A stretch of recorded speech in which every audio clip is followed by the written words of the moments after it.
रहमान रहीम। अस्सलाम वालेकुम, आदाब। Tarak Abrar official club room में आज फ़िक्र अमल सिलसिला के तहत 15वीं किस्त लेकर हम आपकी खिदमत में हाज़िर हैं।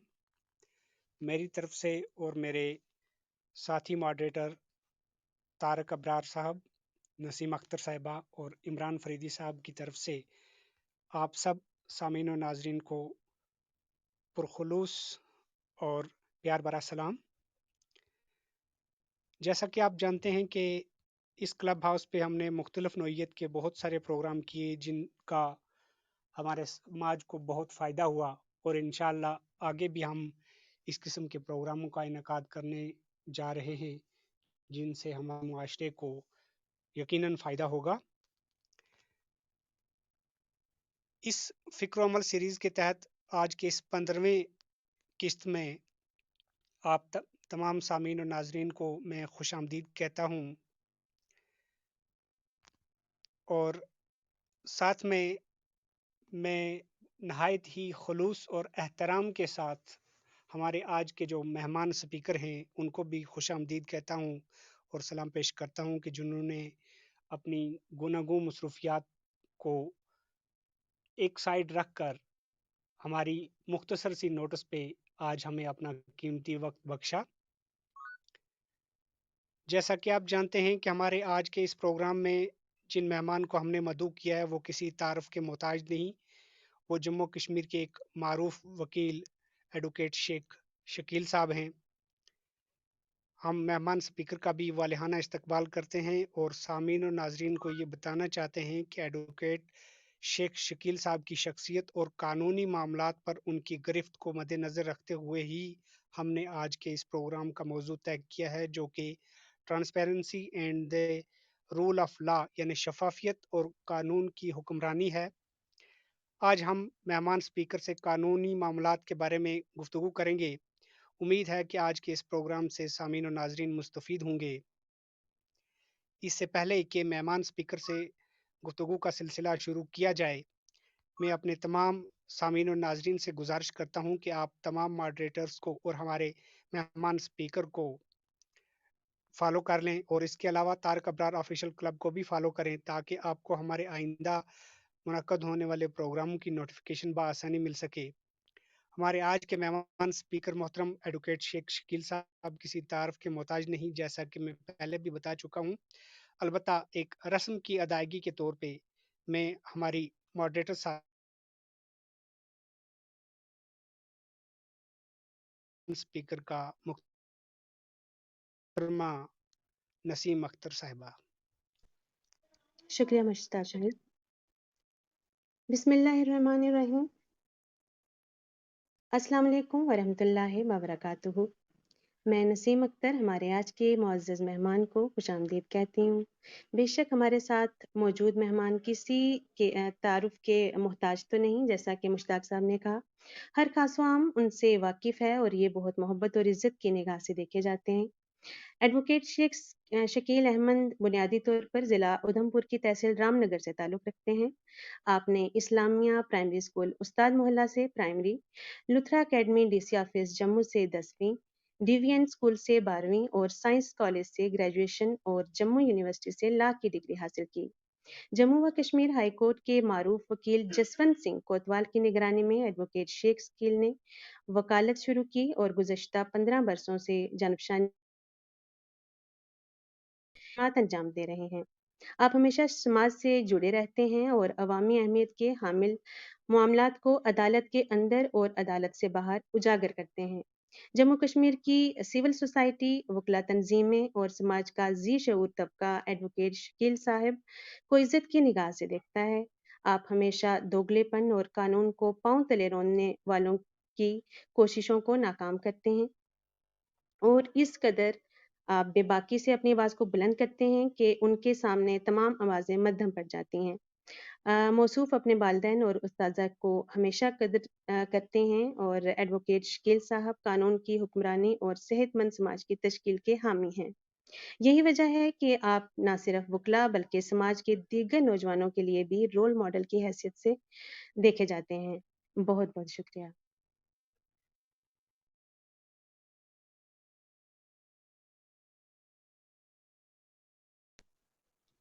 जी, बहुत-बहुत शुक्रिया नसीम बाजी, आपने बहुत ही अच्छे से तलब करवाया। मैं शुक्रगुज़ार हूँ एडवोकेट शेख शकील साहब का कि उन्होंने बहुत ही कीमती वक़्त में से अपना वक़्त निकाल के हमारे सामईन के लिए यहाँ पर तशरीफ़ लाए और नहायत ही अहम मौज़ू पे हमारे साथ गुफ्तगू फ़रमाएँगे।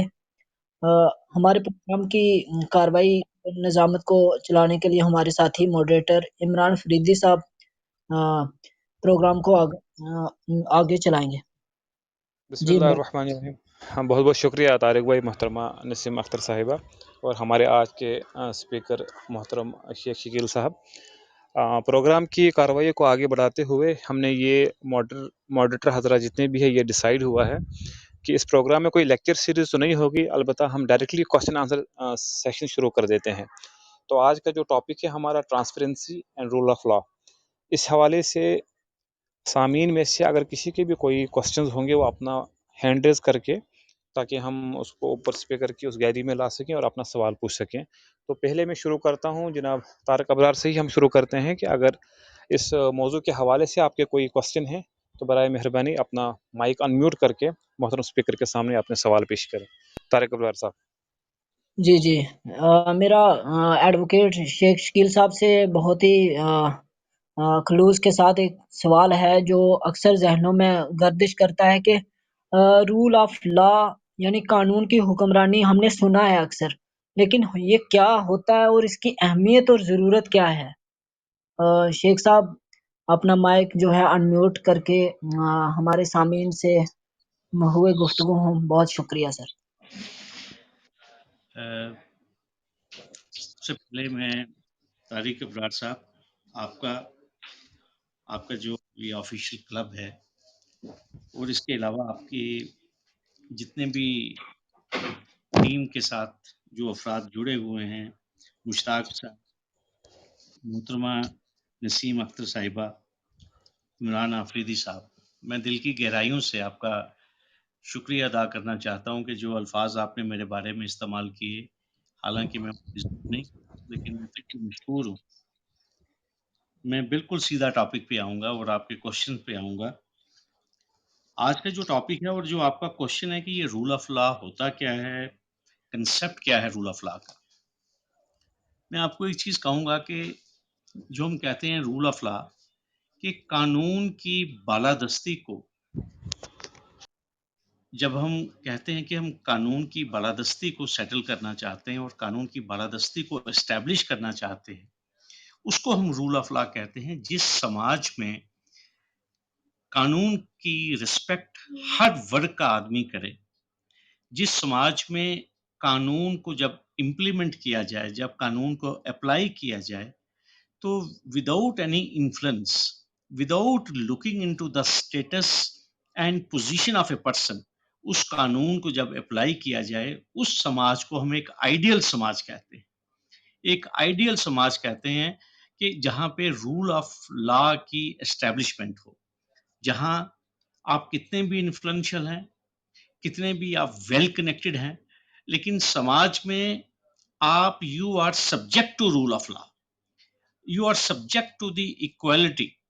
मैं अभी आपको एक मिसाल दूंगा तारिक साहब, कि चंद दिन पहले, कोई हफ्ता 10 दिन पहले, एक कोलकाता हाई कोर्ट से एक डिवीजन बेंच का फैसला आया है, जिस फैसले को जस्टिस, वहां के जो acting chief justice Rajesh Bindal थे, उन्होंने एक जजमेंट पास किया डिवीजन बेंच में, जिसमें उन्होंने जो जमीन बड़े कंसेशनल रेट पे सौरभ गांगुली साहब को अलॉट की गई थी, 50% उसमें कंसेशन थी, कोई ऑक्शन नहीं हुआ था, तो एक मुफादे आम की एक रिट पिटीशन हाई कोर्ट में दायर हुई थी। तो अल्टीमेटली हाई कोर्ट ने कहा कि नो डाउट सौरभ गांगुली साहब का जो कंट्रीब्यूशन है देश के लिए, क्रिकेट के लिए, वो पद्मश्री भी हैं, वो तो मिसाली है, लेकिन वो कानून से ऊपर नहीं है। रूल ऑफ लॉ तो ये कहता है कि ये जमीन जो है इसकी प्रॉपर ऑक्शन होनी चाहिए थी, और बाकायदा जो उसका एक्चुअल रेट है वो उनसे चार्ज किया जाना चाहिए था। तो अल्टीमेटली जो प्रिंसिपल लेट डाउन किया हाई कोर्ट ने, वो यही रूल ऑफ लॉ की डॉक्ट्रिन के ऊपर ही मुबनी था कि that no one can claim himself और herself to be above law.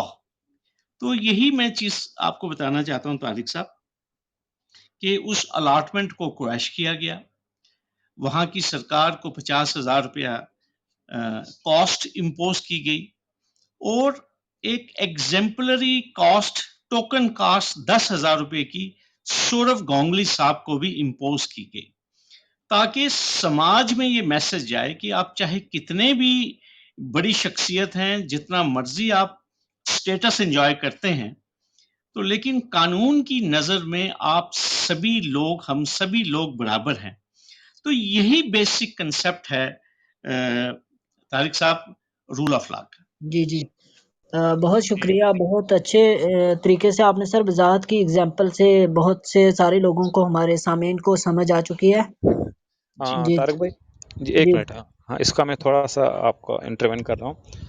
मैं दूसरा सवाल मोहतरम स्पीकर से अपनी जानिब से पूछना चाह रहा हूँ। वो ये कि सर, जो रूल ऑफ लॉ आपने बताया, जो डेफिनेशन बताई, क्या इसके लिए सर ये इम्पोर्टेंट है कि रूल ऑफ लॉ के लिए ये लॉ जो है ये itself it should be transparent, या ऐसा कुछ है कि law will set the parameter of transparency by itself? Rule of law अगर किसी पे इम्पोज किया जाता है, ये समझ के कि कोई भी एक किसी को प्रिविलेज क्लास नहीं है या कोई प्रिविलेज्ड पर्सन नहीं है, तो क्या इसके लिए ये ज़रूरी नहीं है कि वो लॉ खुद भी जो है अपने आप में परफेक्ट होना चाहिए, ताकि इसकी जो इम्पोजिशन हम सोसाइटी में करें या इगैलिटेरियन सोसाइटी के उसमें करें, इसमें कोई ऑब्जेक्शन ना उठे? क्या ये पैरामीटर सेट करना ज़रूरी है सर इसमें? आपने बड़ा अच्छा क्वेश्चन किया, बहुत ही बेहतरीन क्वेश्चन है आपका कि समाज में रूल ऑफ लॉ अप्लाई कैसे होगा। और दूसरी बात ये, मैं आपको बेसिक चीज एक चीज बताना चाहता हूं कि हमारे देश में जो सबसे सुप्रीम जो रूल ऑफ लॉ को सेट करती है चीज, वो है हमारा संविधान, हमारा कॉन्स्टिट्यूशन, जो कि एक बेसिक डॉक्यूमेंट है इस कंट्री का। और उसमें हमारे कुछ मौलिक अधिकार, जिसे हम कहते हैं fundamental rights, which are contained in chapter 3 of the constitution of India.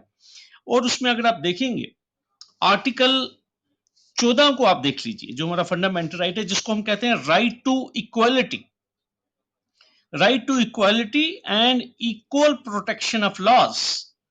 और आप देख लीजिए कि जितने भी हमारे कानून हैं जो भी बनते हैं, if they contravene this article 14 and 16 of the constitution of India, तो हम कह सकते हैं कि those are ultra violates the constitution of India। और इसके अलावा मैं आपको एक चीज कहूंगा कि रूल ऑफ लॉ की जब हम बात करते हैं, आपने बिल्कुल सही कहा कि कानून ही ऐसे होने चाहिए, या क्या कानून ऐसे हैं कि जिसमें ये सेल्फ कंटेन्ड सिस्टम होना चाहिए कि किसी भी शख्स को कोई अनड्यू फेवर या नेपोटिज्म वगैरह ना हो। देखिए, कॉन्स्टिट्यूशन में कोई क्लास डिफाइन नहीं है, और इसी चीज को अभी जो मैंने लेटेस्ट, जो मैंने कलकत्ता हाई कोर्ट की जो जजमेंट रेफर की है, वो हम सबके लिए एक आप समझ लीजिए मशले राह है, जिसमें कि एक शख्स जो कि इंटरनेशनल लेवल पे जिसने हमारे देश का नाम रोशन किया, और वो किसी तारुफ के मोहताज नहीं है, वो एक डेकोरेटेड प्लेयर हैं, लेकिन आप ये देख लीजिए कोर्ट ने बिल्कुल भी इस चीज की परवाह नहीं की while enforcing rule of law in this country.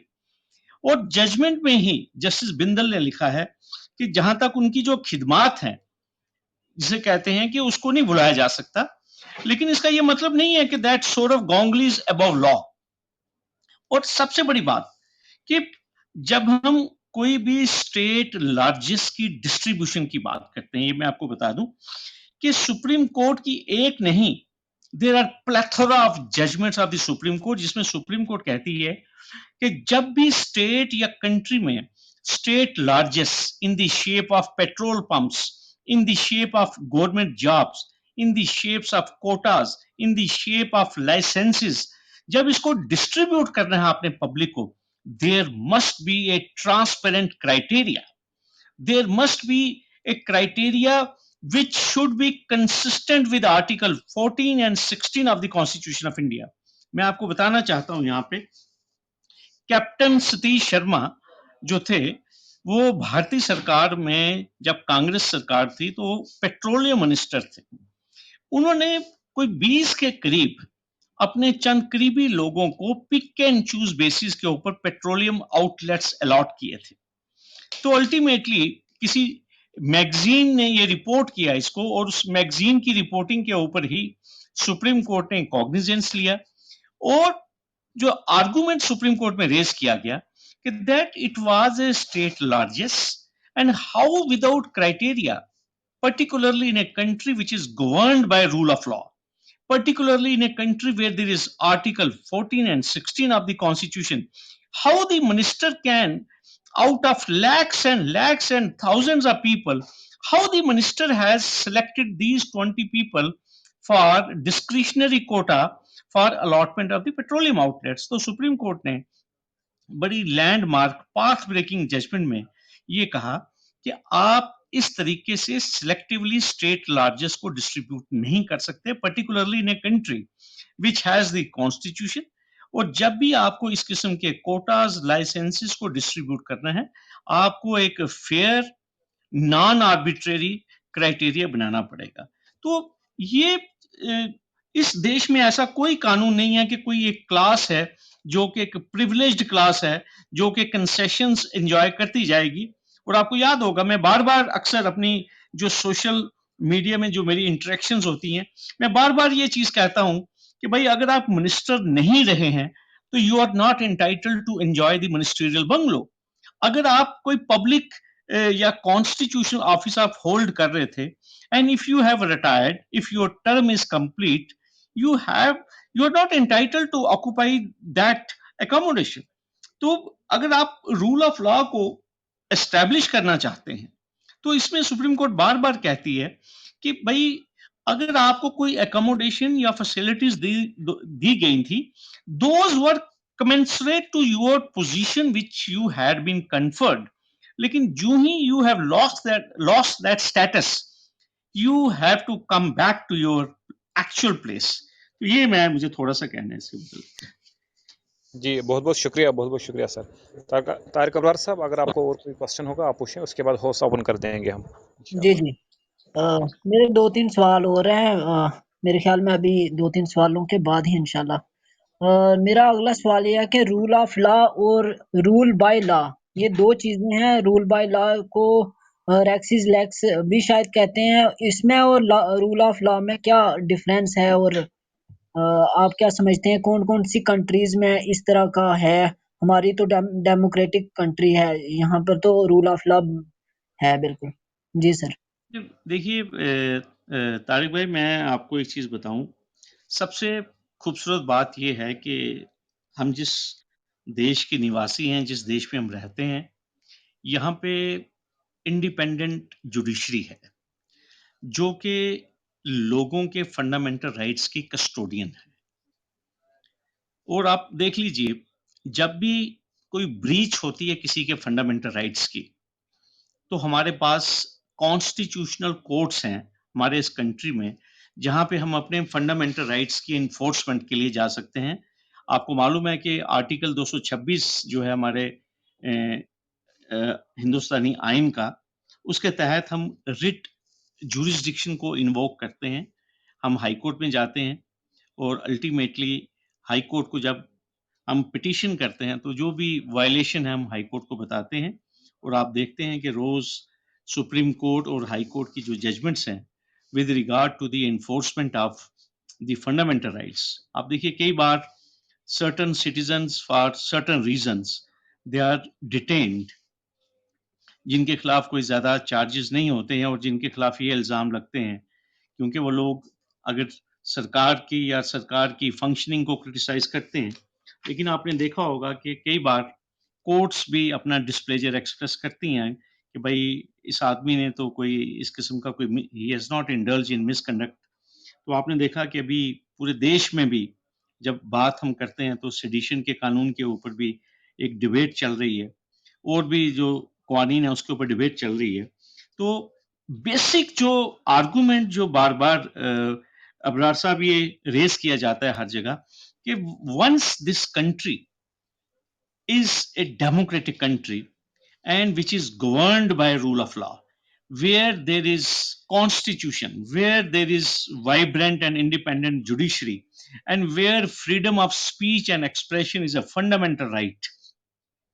तो वहां पे जब हम बात करते हैं, और सुप्रीम कोर्ट ने बार बार कहा है, मैं आपको एक चीज कहूंगा, वो ये जो जैन हवाला डायरी केस था, Vineet Narayan versus union of India, उस केस में अल्टीमेटली देखिए सुप्रीम कोर्ट को ये बताया गया कि कुछ प्रोमिनेंट पॉलिटिकल पर्सनैलिटीज जो हैं उनके नाम एक डायरी में रिफ्लेक्ट हुए हैं, और वो कंट्री की टॉप पॉलिटिकल पर्सनैलिटीज हैं, और अंदेशा यही है कि इस केस में जो है वो इन्वेस्टिगेशन जो है वो फेयर नहीं होगी, तो लिहाजा सुप्रीम कोर्ट जो है इस इन्वेस्टिगेशन को मॉनिटर करे।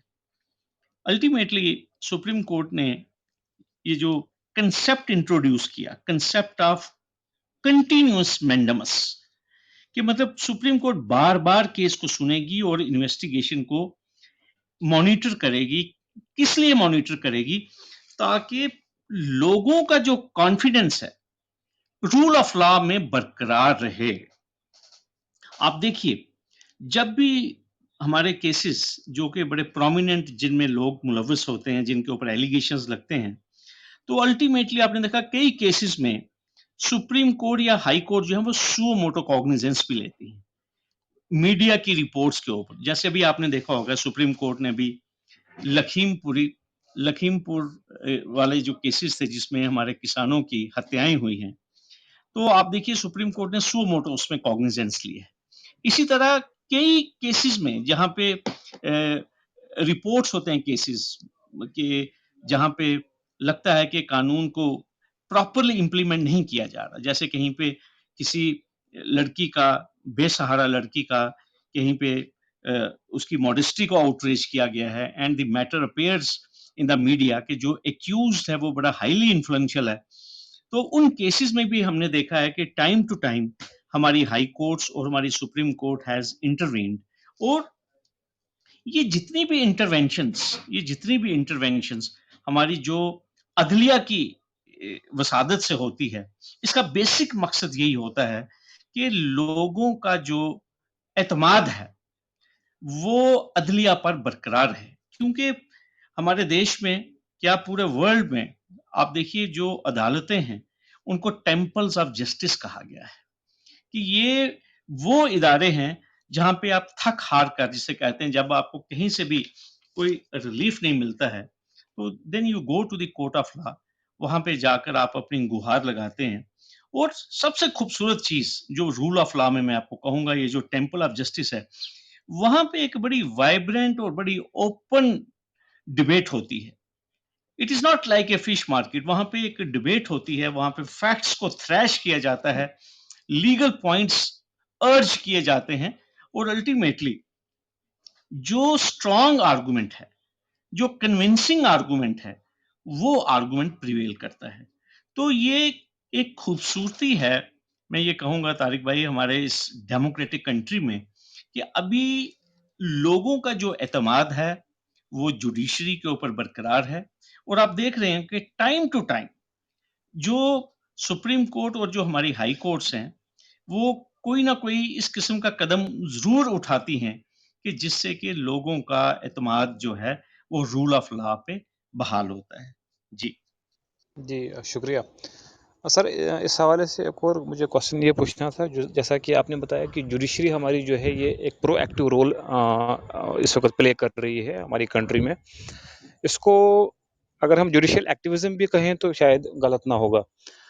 लेकिन सर, आर्गुमेंट ये आता है, ये जो हमारे 3 कंपोनेंट्स हैं गवर्नमेंट के, एक आर्गुमेंट ये भी आता है कि अगर जुडिशरी अपना प्रोएक्टिव रोल अदा कर रही है कहीं भी, जैसे सो मोटो कॉग्निजेंस ले रही है, एक आर्गुमेंट ये आता है कि it is a judicial overreach. मतलब जुडिशरी जो है, जो सफ़ीर है, उसको उसका काम है सिर्फ कि मतलब जूरिस्प्रूडेंस या बाकी जस्टिस वगैरह ये करना, लेकिन लॉ बनाना जो है वो जुडिशरी का काम नहीं है।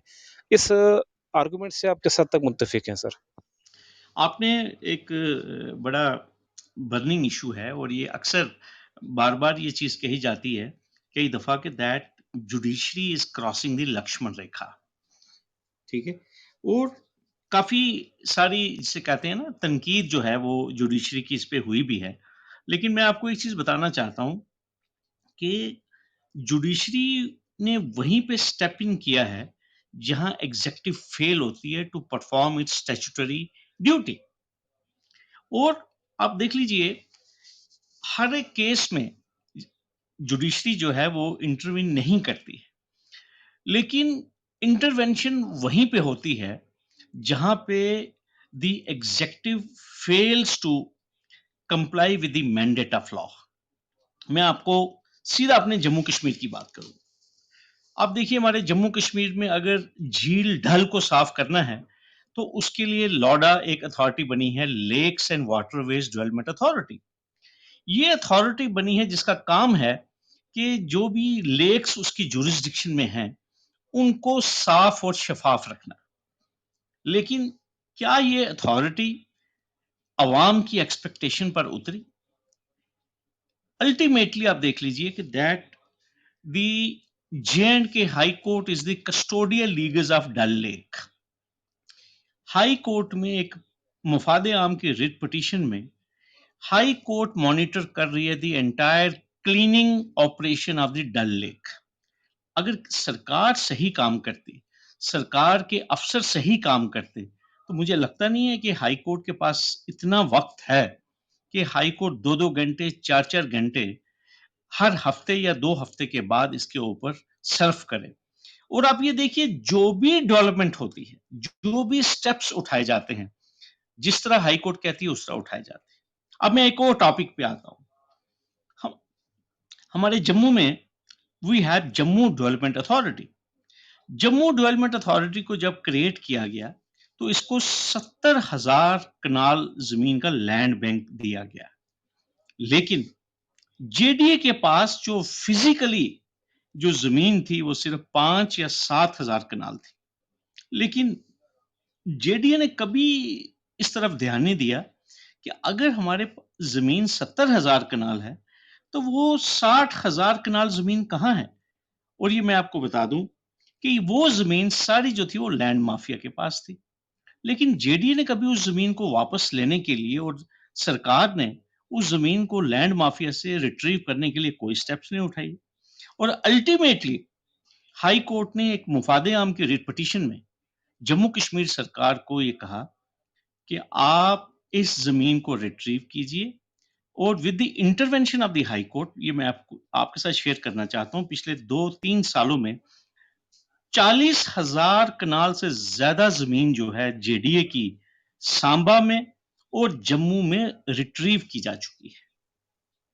और आप खुद अंदाजा लगा सकते हैं कि जम्मू में और सांबा में अगर 40,000 कनाल जमीन रिट्रीव की गई है, उस जमीन की कीमत कितनी होगी? और क्या ये जेडीए के जो ऑफिसर्स हैं या जो जम्मू कश्मीर सरकार के जो मुतलका ऑफिसर्स हैं, क्या ये उनकी ड्यूटी नहीं है? उनको तनख्वाहें किस चीज की दी जा रही हैं? उनको तनख्वाहें सिर्फ प्लाटों को ट्रांसफर करने की दी जा रही हैं। तो मैं आपको एक नहीं, दो नहीं, मैं 50 केसेस मैं आपके साथ शेयर करना चाहता हूं कि जहां पे there is a failure of the executive, where there is a failure of the state machinery, उन्हीं केसेस में जुडिशरी स्टेप्स इन।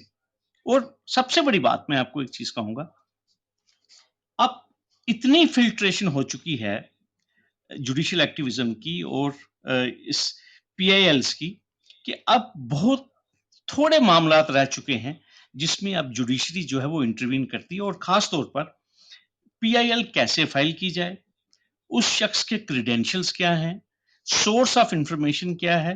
और साथ में अब तो सुप्रीम कोर्ट और हाई कोर्ट्स ने लाखों रुपए की कॉस्ट इंपोज करना भी उन लोगों के ऊपर शुरू की है जो कि पीआईएल इंस्टीट्यूशन का गलत इस्तेमाल कर रहे हैं। तो लिहाजा judiciary is also conscious of the continuous criticism of the executive that it is overstepping. But my argument is that if state will keep its house in order, then there is no need of the judiciary to step in. जी, बहुत-बहुत शुक्रिया sir, बहुत ही अच्छा argument. जी, तारिक साहब। जी, बहुत शुक्रिया, बहुत अच्छी example दी sir ने।